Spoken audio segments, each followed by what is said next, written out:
खबर रुद्रप्रयाग से। खतरे की जद में बड़मा क्षेत्र का शिमला तोक लगातार भूधसाव से खेत तबाह, आवासीय भवन असुरक्षित, भूगर्भी सर्वे और सुरक्षात्मक उपाय की मांग। जनपद रुद्रप्रयाग के बड़मा क्षेत्र के ग्राम सभा बष्टा और डोबलिया में भूस्खलन के चलते आवासीय बस्ती को खतरा उत्पन्न हो गया। काश्तकारों की सैकड़ों नाली जमीन धंस रही है। इसके बावजूद अभी तक प्रशासन की टीम मौका मुआयना करने नहीं पहुंची है। बता दें, जनपद के बड़मा क्षेत्र की 2 ग्राम सभाओं की सीमा में स्थित जखन्याल गांव का शिमला तो खतरे की जद में है। धीरे धीरे जमीन धंस रही है। जमीन में लंबी चौड़ी दरारें पड़ रही हैं। किसी जमीन में ग्रामीण यहां खेती करते थे, अब जमीन खेती लायक नहीं रही। यहां रह रहे करीब 35 परिवार भी खतरे की जद में हैं। इस तरह जमीन धंसती रही तो कभी भी कोई अनहोनी हो सकती है।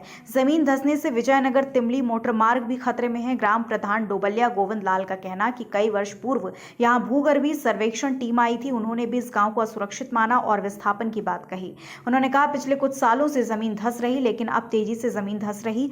वजह कुछ परिवारों ने अपने घर छोड़कर अन्यत्र शिफ्ट हुए। प्रभावित का कहना, जब भी बारिश होती है तो डर लगता है। प्रशासन को हमारी सुध लेनी चाहिए। खतरे की जद में आए परिवारों को विस्थापित किया जाना जरूरी है। प्रशासन से मांग हमारी ये है, जो ये धंस रही जमीन, इसके लिए रिटर्निंग वॉल बनाई जाए और नीचे ब्लॉक डाले जाएं।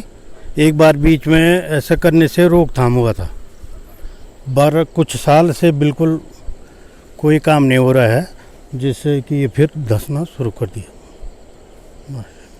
क्या यहाँ पर लोग पहले काश्तकारी करते थे? किस तरह की जमीन थी यहाँ पर? हाँ, जमीन थी, ये नाप खेत हैं, जमीन थी, काश्तकारी करते थे और हल चलाते, चौड़े खेत थे। अच्छा। अब ये बैठने लगे तो खेत का पता नहीं चल रहा है ये।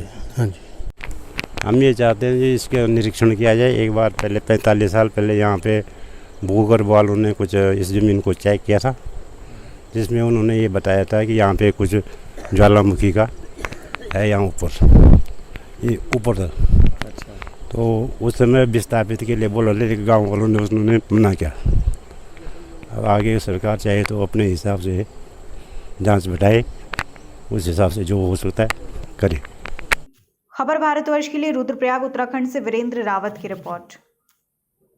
अपने शहर, अपने प्रदेश की ताजा खबरों के लिए लाइक करें, शेयर करें, सब्सक्राइब करें और हाँ, बेल आइकन दबाना ना भूलें, क्योंकि खबर हमारी, फैसला जनतंत्र का।